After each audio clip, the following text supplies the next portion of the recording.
Nagpalabas ng napakalakas na atake si Mihawk patungo sa Emperor. Ngunit bago ito tumama kay Whitebeard ay dumating ang 3rd Division Commander si Jozo upang iligtas ang kanyang boss. Napag-alaman na meron pala itong kapangyarihan ng Diamond kaya nagawang maprotektahan si Whitebeard. Muling sumugod ang mga pirata sa mga Marine. Samantala si Ace ay mahigpit na binabantayan ni Sengoku. Umatake ng kanan ng Navy patungo sa mga pirate ship. Pati ang mga pirata na nasa nagyelong tubig ay inaatake ng kanan ngunit lumalaban ang mga Whitebeard commanders. Kaya nais nang makialam ni Kizaru sa labanan. Ginamit niya ang kakayahan ng Devil Fruit para masilaw ang mga pirata. Tapos nagpaulan ito ng napakaraming liwanag patungo kay Whitebeard, ngunit dumating ang 1st Division Commander na si Marco upang protektahan ang boss sa mga atake ng Admiral. Tuluyang nag-transform si Marco at sumugod kaya pinaulanan siya ni Kizaru ng mga atake pero hindi napipinsala kaya nakalapit ito at nasipa ang Admiral. At naging liwanag ang katawan ni Kizaru saka tumama sa pader ng Marineford. Subalit walang naging pinsala ang Admiral. Tapos inutos niya sa mga giant na bantayan din ang himpapawid. Sinuntok ni Jozo ang dagat na ginawang yelo ni Aokiji upang makakuha ng malaking bahagi ng yelo, sa kanya ito ubos lakas na binuhat at inihagis sa mga Marine. Si Sakazuki naman ay hindi na bahala sa nakita dahil may kakayahan pala siyang gawing napakalaking lava ang kanyang kamay at matapang na sinuntok ang malaking yelo hanggang sa maglaho ito. Ngunit pagkatapos ay tila nagkaroon ng meteor shower na tumama sa mga pirata na nasa baba. Nakatingin lang sa nangyayari si Whitebeard hanggang sa tamaan ng kanilang barko. Napapanood sa Sabaody ang nangyayari kaya kinakabahan ng mga tao sa magiging resulta ng digmaan. Ang isang bulalakaw naman ay tinusok lang ni Whitebeard at inihipan para matanggal ang apoy. Saka nagkatinginan sila ni Sakazuki. Muling nagpaulan ng mga cannonball ang Navy patungo sa mga pirata pero hinarap nila ito. Matapang na hinarap nila Vista ang isang giant Navy. Si Fosa ay pinaapoy ang espada para mapatay ang mga Marine sa harapan at ganun din si Haruta. Nilabas ni Blamenko ang maso at pinalo ang maraming Marine. Saka nagpatuloy ang napakalaking digmaan kaya nanginginig ang tuhod ni Kobe. Naisip ni Helmepo na kailangan nilang tumakas dahil sa mga halimaw ang mga naglalaban ay hindi sila tatagal sa laban. Nang biglang yumanig dahil dumating na pala ang isa sa kakampi ni Whitebeard na si Little Ors Jr. At habang naglalakad papalapit si Little Ors ay tinatalo ng dalawang Vice Admiral ang mga piratang kaharap nila. Nagpaputok ang mga cannon pero baliwala sa halimaw. Saka umatake ito at nawasak ng sabay ang malaking cannon at Navy ship. Nasabik si Gekko dahil nais niya ang bangkay ni Little Ors. Naghanda ang mga giants ng Navy upang harapin si Little Ors. Umatake si Vice Admiral Lacroix sa mga pirata at sumugod ang iba pang kasamang giants. Nagpapaputok pa rin ang Navy kay Little Ors. Ngunit nang makalapit ang halimaw ay binuhat nito ang napakabigat na Navy ship at itinapon patungo sa Navy giants. Dahil dito ay nakapasok ang mga pirata sa depensa ng Navy.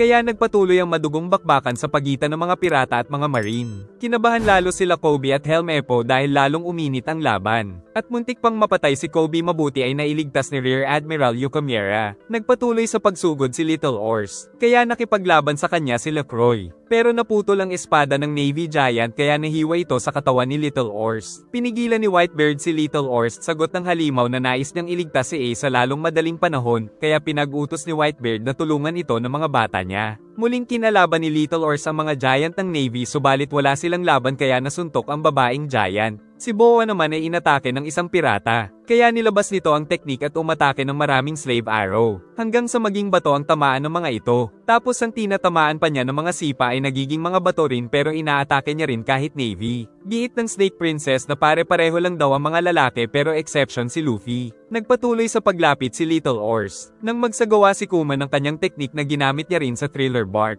At nilagay ito sa malaking katawan ni Little Ors na sumabog ng napakalakas kaya nilipad at napinsala lahat ng naglalaban sa battlefield. At nagtamo ng labis na pinsala ang katawan ng halimaw. Pero hindi pa rin ito sumusuko para kay Ace. Naalala ni Little Ors nung ginawan siya ni Ace ng sombrero para hindi siya mainitan sa sikat ng araw. Tinutok ang mga cannon at nagpaulan sa katawan ni Little Ors. Ngunit sumuntok ito ng napakalakas patungo kay Doflamingo. Subalit nakatakas pala ang Warlord at kinontrol ang katawan ng halimaw. At pagbaba nito ay pinutol niya pa ang isang paa ni Little Ors. Sa kabila nito ay gumapang pa rin ang halimaw patungo kay Ace. Ngunit awang-awa si Ace sa kalagayan ng kaibigan. Nagpalabas ng mga shadow si Gekko at tuluyang tinusok si Little Ors. Ngunit pinipilit pa rin itong abutin ang kaibigan. Ngunit kalaunan ay tuluyan na itong bumagsak sa harapan ni Ace. Naiyak si Ace sa nakita. Si Whitebeard naman ay nagalit kaya nang sugurin siya ni Vice Admiral Lance ay kaawa-awa ang sinapit nito mula sa pinakamalakas na tao sa buong mundo. Ngunit sinamantala ni Whitebeard na gamitin ng mga bata niya ang katawan ni Ors para makaakyat sa itaas. Nais ipaghiganti ng 13th Division Commander na si Atmos si Little Ors Jr. mula kay Doffy.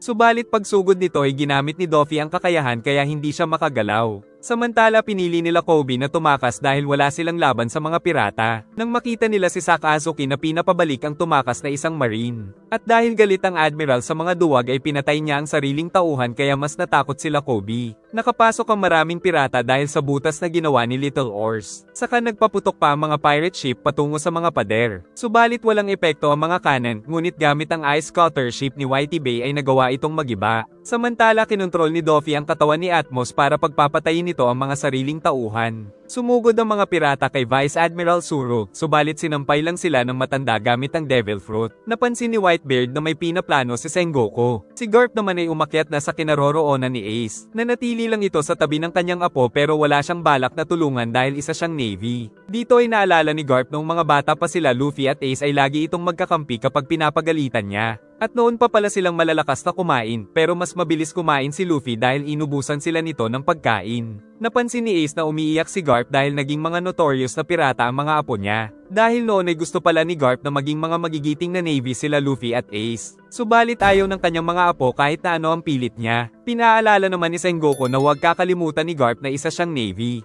Narinig nila Kobe at Helm Eppo na isasagawa na daw ang execution ni Ace. Nang mula sa langit ay napansin nilang may mga nahuhulog. At ang mga ito ay walang iba kundi sila Luffy. Natatakot sila Mr. 3 at Buggy kung saan sila mahuhulog. Sa flashback ay ipinakitang tinamaan pala ng malaking alon na gawa ni Whitebeard ang barkong sinasakyan nila Luffy. Pinag-utos ni Jinbei na sakyan na lang nila ito pero natatakot sila Buggy. Giit ni Crocodile na wala silang magagawa kundi ang sakyan ng alon sa ganitong pagkakataon. Kaya inangat nila ang layag at kumapit sila ng mahigpit saka hinayaang umakyat sa malaking alon ang kanilang barko hanggang makarating sa itaas nito. Tapos habang nasa itaas ay nagyelo ito dahil sa kagagawa ni Aokiji. Nakita nilang nasa ibaba na nila ang Marineford. Mungkahi ni Luffy na mag-slide sila pababa ng alon. Narinig nila sa transponder snail na mapapaaga ang execution ni Ace. Kaya tulong-tulong sila na tanggalin ang yelo sa barko upang makagalaw ito. Subalit nag-crack ito hanggang sa ilalim kaya nahulog silang lahat kasama ang barko. Nagtakbuhan ng mga marine para hindi sila mahulugan ng sariling barko. Nahulog sila sa tubig kaya nakaligtas ang mga preso. Dahil ito ang parte na tinanggal ni Jozo kanina na inihagis niya patungo sa Navy. Umakyat ang mga preso ngunit hindi nakakalangoy ang mga Devil Fruit user kaya iniligtas sila ni Jinbei. Nang magising ay hinanap kaagad ni Luffy kung nasaan si Ace. Ngunit matinding digmaan lang ang nakita niya. Nagsimula na rin siyang atakihin ng mga Marine Elites ngunit hindi matamaan. At sinuntok niya ang mga ito kaya talsik. Tapos umakyat at nakita na sa wakas si Ace, subalit nagbabantay dito ang dalawang Marine officials. Napangiti ang bida at sinigaw ang pangalan ni Ace. Natakot ang mga Marine nang makita ang mga kasama ni Luffy dahil nandoon din sila Ivan, Crocodile at Jinbei. Nagalit si Sengoku at sumakit naman ang ulo ni Garp. Nagulat ang Navy at Warlord sa mainit na entrance ng mga ito. Nagtataka naman si Smoker dahil magkasama sila Crocodile at Luffy. Naisip ni Sakazuki na papatayin niya ang anak ni Dragon. Naisip naman ni Garp na tila magkakaiba ang layunin ng mga dumating. Totoo nga dahil balak patayin ni Crocodile si Whitebeard. Sumugod ang Sandman at nagtungo sa likod ni Edward Newgate. Ngunit inatake siya ni Luffy gamit ang Gear Second. Nakita ni Crocodile na binasa ni Luffy ang katawan para tamaan siya nito. Giit ng bida na ayaw niyang mamatay ang captain ni Ace. Napansin ni Whitebeard ang Straw Hat na nagmula kay Shanks at ang sinabi ni Ace na kapatid niya ito. Sinabi ni Edward na mapapahamak lang si Luffy sa ganitong digmaan. Ngunit nagalit pa si Luffy at sinabing siya ang magiging Pirate King, kaya natakot sila Ivan at maging ang mga Marine dahil baka magalit si Whitebeard. Pinaikot nito ang malaking sandata at pinalo sa sahig kaya yumanig ang paligid. Ngunit natuwa pa si Whitebeard dahil buo ang loob ni Luffy. Si Kizaru naman ay nais ng patayin ng mga pirata.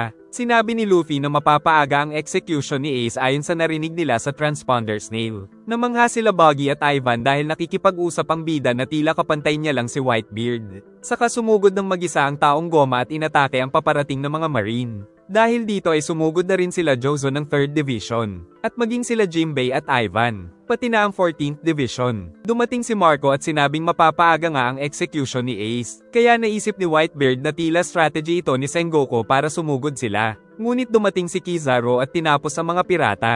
Umatake ang Admiral patungo sa bida, mabuti ay nailigtas siya ni Ivan gamit ang Deathwing. Dahil sa malakas na pagsabog ay nais nang umuwi ni Buggy. Ngunit narinig ito ng mga tauhan pero naniwala pa rin sila sa clown. Umatake ng mga light beam ang cyborg Kuma patungo kay Ivan. Kaya nagtataka ang Queer King kung bakit dahil magkaibigan sila. Muling sumugod ang bida ngunit bigla naman siyang inatake ni Full Body. At nakita kasama din nito si Django. Pinakita ni Django na dalawa na ang gamit niyang pang-hypnotize. Subalit napalingon si Luffy sa may pagsabog kaya ang nakatulog lang ay silang dalawa ng kasama kaya sinipa sila ng pinunong si Hina the Black Cage. Umatake si Hina upang kulungin ang bida. Ngunit nakatakas ito kaya ang dalawang engot ang nahuli. Patuloy din ang pakikipaglaban ng mga Whitebeard allied pirates. Nang magpakita ang isang Navy official kay Squad, pinalo si Luffy sa ulo. Ngunit nagawa niya pa ring matalo ang dalawang Marine Elite. At pinagtulungan siya ng mga ito kaya naisip ni Gecko na kunin ang anino niya para ilagay sa bangkay ni Little Horse. Lumabas ang mga zombie ng Warlord mula sa lupa. Saka sumugod ang mga ito sa ating bida at tinamaan pa siya ng isa. Pinagbabaril din siya kaya pinabanda lang ni Luffy ang mga bala sa kanila. Pero muling bumangon ang mga ito dahil mga zombie. Sumugod din ang mga officer patungo sa bida sa utos ni Kizaru. Ngunit matapang na hinarap ni Luffy ng mag-isa ang mga ito. Giit ni Ace na tigilan na ito ni Luffy. Dahil ayaw niyang mapahamak ito ng dahil sa kanya. Sinigaw ni Luffy na magkapatid sila kaya naalala nung uminom sila ng alak para maging magkapatid kahit hindi sila magkadugo. Nagulat ang mga Navy officers sa narinig. Ngunit hindi pa rin tumitigil ang bida sa pagsugod. Tapos ang mga zombie ni Gecko ay natalo ni Jinbei sa pamamagitan ng tubig dagat. Dahil naaalala pala ng fishman ng pangontra dito. Nagalit si Sengoku sa nangyayari kaya inatake sila Luffy at Jinbei ng isang giant tapos pinaghahampas ang bida. Sinabi ni Sengoku na ang tatay ni Luffy ay ang pinuno ng Revolutionary Army na si Dragon na ikinatakot nila Buggy at ikinagulat ng mga warlord. Naintindihan na rin ni Smoker kung bakit niligtas ni Dragon si Luffy sa Logtown. Sumugod ang maraming marine upang patayin ang bida. Giit ni Garp na notorious naman na si Luffy kaya ayos lang na malaman ng lahat ang katotohanan. Pinalaki ng bida ang kanyang kamay tapos nakipagsabayan siya sa isang giant gamit ito subalit mas malakas ang atake ng ating bida. Saka ipinag-utos ni Whitebeard na protektahan si Luffy. Pinaligiran ng napakaraming marine elites ang mga piratang sumugod. Saka sila walang takot na nagsagupaan sa isa't isa. Sumugod na rin ang mga Whitebeard allied. Ngunit tinapos sila ng 3 Vice Admiral. Pero sumugod pa rin ang ibang mga natira. Nagpaulan ng mga bazooka patungo kay Whitebeard, ngunit walang hirap itong pinuksan ni Edward kasama ng mga marine. Wala pa rin tigil sa pakikipaglaban ng bida, pati na rin ng mga crew ni Ace. Kaya hindi matanggap ng binata na nangyayari ang lahat ng ito dahil sa kanya. Kaya sinabi niyang handa na siyang ma-execute para lang matigil na ang digmaan. Pinatalbog ni Luffy ang mga bala ng cannon pabalik sa kanila. Naiinggit ang mga tauhan ni Buggy dahil nagpapasikat si Straw Hat Luffy. Samantala ang clown ay halatang natatakot. Tinawag siya ni Whitebeard dahil natatandaan daw nito si Buggy na kasama noon ni Shanks sa barko ng Pirate King.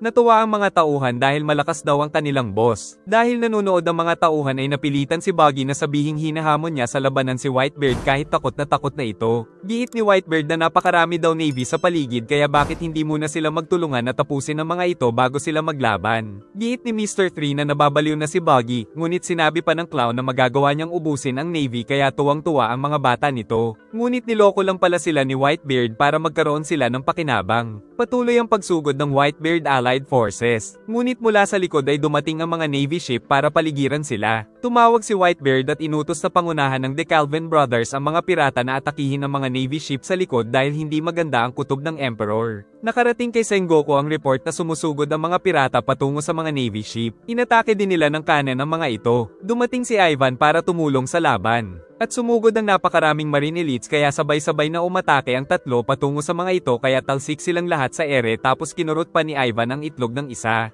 Nais silang pigilan ni Gecko kaya nagpaiwan si Jinbei para kalabanin ito. Kinuha ni Gecko ang mga anino ng mga marine upang lumakas siya. Tapos ginawa niyang 2 espada ang kanyang gunting. Ngunit hindi naman niya matamaan ito si Jinbei. At nagawa pa ng fishman na pigilan ito, tapos sinuntok pa ni Jinbei si Gecko sa leeg kaya lumabas ang mga shadow at natalo ito. Patuloy ang pagsugod ni Luffy patungo kay Ace. Ngunit dumating si Smoker at tinamaan sa pagmumukha ang bida gamit ang sandata nito. Si Ivan naman ay kalaban ng Cyborg Kuma. Kaya napilitan si Luffy na gumamit ng Gear Second at pinagsusuntok si Smoker. Umalis si Smoker at umatake naman si Tashigi. Tapos nagpunta ang bida at inatake ng walang tigil ang Marine pero hindi niya matamaan. Samantalang si Smoker ay tagumpay na naman siyang tinamaan gamit ang sandata nito patungo sa sahig. Mabuti ay dumating si Boa para iligtas ang bida. Nagtataka si Smoker dahil dapat ay magkakampi sila. Sagot ni Boa na ibang usapan na kapag ginalaw nila ang darling niya. Galit na galit ang babae pero pagdating kay Luffy ay nagiging mabait ito. Pilit na pinapaalala ni Ivan na magkaibigan sila ni Kuma. Ngunit natatawa lang si Luffy dahil patay na daw ang tunay na Kuma. Ibinigay ni Boa ang susi sa handcuffs ni Ace. Kaya labis na natuwa ang bida at niyakap ang magandang warlord na kilig bago ito umalis. Dahil dito ay naisip ni Hancock na naglalakad siya patungo sa altar dahil ikakasal na sila ng ating bida. At nakikita na daw nitong may isang string na naglilink sa kanila ni Luffy. Hinabol ni Smoker ang bida kaya muli itong ipinagtanggol ni Boa, kung saan nasira ng kanyang hockey ang sandata nito. Dahil kay Hancock ay patuloy na sumusugod si Luffy. Nang makita nitong kaharap ni Ivan sila Kuma at Doflamingo, ayaw maniwala ni Ivan na patay na ang totoong Kuma. Giit ni Doffy na tuluyan na itong naging cyborg dahil kay Dr. Vegapunk. Dagdag pa nitong ang pacifist na PX-0 daw ang kaharap nila. Umatake ang PX-0 sa kanila gamit ang light beam na sumabog ng napakalakas. Tapos nag-teleport ito at ginamit ang kakayahan sa mga tauhan ni Ivan. Kaya nagalit ito at sumugod saka nagparami dahil sa sobrang bilis kaya hindi malaman ni Kuma ang gagawin. Saka gumamit ng Galaxy Wing si Ivan patungo sa katawan nitong cyborg. Tapos sinipa pa ito ng Queer King. Saka ipinag-utos ni Ivan na tulungan ng mga bata niya si Luffy. Samantala sila Buggy ay nagtatago sa loob ng wax ni Mr. 3 habang nagpaplano. Saka sila sumugod upang isagawa ito. Sinusubukang pigilan ng mga pirata sila Dust Bones at Crocodile pero walang kwenta ang mga ito sa mga kakayahan nila. Kaya sinuntok ni Jozo ang Sandman gamit ang Diamond. Muling sumugod si Jozo, ngunit pinigilan ni Doffy ang pagkilos niya. Tapos sinusubukan ni Doflamingo na makipagkampi kay Crocodile. Samantala patuloy sa pagsugod ang ating bida. Ngunit bumaba si Mihawk para pigilan siya. Dahil balak daw subukan ng Warlord kung makakaligtas sa atake niya si Luffy. Matapang pa rin na sumugod ang bida. Si Ivan naman ay ginamit ang Deathwing sa mga atake ni Kuma. Sumugod ang dalawang swordsman kay Mihawk, ngunit sa isang iglap ay tinapos sila ng pinakamalakas na swordsman sa mundo. Saka umatake ito ng napakalakas patungo kay Luffy, ngunit nakailag man ito ay tumama naman siya sa pader. Dumating si Jinbei para kalabanin si Mihawk. Sabay-sabay na umatake ang mga cannon sa Fishman, ngunit napigilan nito ang mga bala. Tapos pinasabog ni Mihawk ang mga ito sa palaygad ni Jinbei. Saka matapang na nagharap ang dalawang warlord, ngunit nagawang matalo ni Mihawk ang Fishman. Kaya sumugod ang swordsman patungo sa ating bida na nakatakas naman. Aatake sana si Luffy pero naramdaman niyang mapuputol ang kanyang kamay kaya hindi niya tinuloy. Saka umilag na lang siya sa malakas na atake nito na nagawang mahiwa ang malaking alon na ginawang yelo, kaya nag-crack ito at nahulog sa mga Navy ship na malapit doon. Sila Buggy naman ay nagplano na naman magpaipal. Hindi pa rin makagalaw si Jozo, at nais maging kakampi ni Doffy si Crocodile pero ayaw nito kaya inatake silang pareho, ngunit nakatakas si Doffy. Tapos ang atake ni Crocodile ay tumama kay Buggy. Patuloy daw na ipagtatanggol ni Boa ang bida dahil nakatakda sila nitong ikasal. Kapag nangyari yon ay gagawin niya daw ang lahat para mapakain ng masasarap si Luffy. Kaya naman umatake si Hancock kay Smoker. Patuloy ang pag-ilag ni Luffy sa mga atake ng pinakamalakas na swordsman sa buong mundo. Tapos sumugod ang bida at kinuha si Buggy mula sa atake ni Crocodile para gawing shield ang katawan nito sa mga atake ni Mihawk. Nagalit ang clown kaya ginamit nito ang Buggy Ball pero pinabanda lang ito sa kanya ng swordsman kaya siya ang sumabog. Dahil dito ay nakatakas si Luffy kaya umatake na naman si Mihawk. Sa utos ni Marco ay dumating si Vista para protektahan ang bida. At bilang 5th Division Commander ng Whitebeard Pirates ay nagagawa nitong makipagsabayan ng atake sa Warlord. Samantala ang bida ay patuloy sa pagpunta kay Ace. Sa kabila ng nangyari ay bilib pa rin ang mga tauhan ni Buggy sa kanya. Tapos nakuha nila ang transponder snail para sa camera dahil nais niyang magpasikat. Napansin ng mga tao mula sa Sabaody na magsisimula na ang execution ni Ace. Kaya mas lalong nagmadali ang mga pirata para iligtas ito. Sa likod ay ang mga pirate ship ng mga allied pirates. Dahil dumating pala ang napakaraming pacifist cyborg sa likod para matrap sila sa pamumuno ni Sentomaro. Tinawagan ni Sentomaro si Kizaru dahil kalat-kalat daw ang mga pirata kaya mahihirapan siya. Naisip ng mga pirata na plano talaga ng marine na pasugudin sila upang matrap sila sa gitna. Pero dahil pinasabog nila ang mga Navy ship sa likod sa utos ni Whitebeard ay hindi sila natrap. Sumugod ang isang pirata at pinalo sa mukha ang isang cyborg ngunit ang sandata niya ang nasira. Kaya tinira nito ng laser ang kawawang pirata. Tapos sabay-sabay na umatake ang mga ito ng laser beam para tapusin sila. At nagsimula ang mga ito na tugisin ang lahat ng mga pirata. Pinag-utos ni Whitebeard na huwag silang huminto sa pagsugod. Sa pangunguna ni Marco ay marami silang natalong marine. Pinag-utos ni Sengoku na umalis sa yelo ang mga marine. Samantala naglalaban pa rin sila Mihawk at Vista. Gumamit si Vista ng teknik ngunit umatake ng napakalakas si Mihawk na nasalag naman ang kaharap at pinadeflect lang sa itaas. Nagsimula na naman sa pag-atake ang mga cyborg na nakikita din ng mga tao sa Sabaody. Samantala balak pala ni Sengoku na putulin ang video sa kanila papatayin si Ace at ikukulong ang mga pirata sa gitna ng yelo. Patuloy pa rin sa pagsugod ang bida kahit may mga kalaban. Kaya nagpunta na sa kanya si Kizaru na sinipa siya pabalik kaya sinalo siya ni Jinbei. Magpapaputok ang isang marine ngunit pinatay ito ni Izo dahil nagsama-sama pala ang Whitebeard Commanders para tulungan ang bida. Kinakalaban naman ng 10th Division Commander na si Curiel Shigeko na buhay pa rin. Samantala sila Mihawk ay hindi pa rin natatapos kaya nagpa siya ang warlord na itigil na ito. Tinalo ni Tashigi ang mga pirata, samantala pinipigilan pa rin ni Boa si Smoker. Kaya napilitan na lang silang umalis. Nais ni Sengoku na patayin ang lahat ng kamera, pero hindi magawa ng tauhan dahil nawawala ang isang transponder snail. Dahil ang hinahanap nila ay nakay Buggy pala, at ginamit pa ito ng clown para magsinungaling na marami daw siyang natalong marine. Ngunit nagdugo ang ilong kaya inulit ang palabas. Inis na inis naman si Sengoku dahil naaabala daw sila. Muling inulit ang palabas ni Buggy, kaya pinuntirya sila ng mga kanan ng Navy. Ngunit hindi nila tinamaan si Buggy kaya nagpasikat pa ito sa camera. Hindi nila mapigilan ang mga laser beam ng mga cyborg. Nang magpunta si Squard sa likod ni Whitebeard. At kunwari pa itong nakikipag-usap sa pinuno. Ngunit bigla niyang sinaksak ang Emperor gamit ang malaki niyang espada na tumago sa katawan nito. At nagulat ang lahat sa pagtatraidor na nangyari.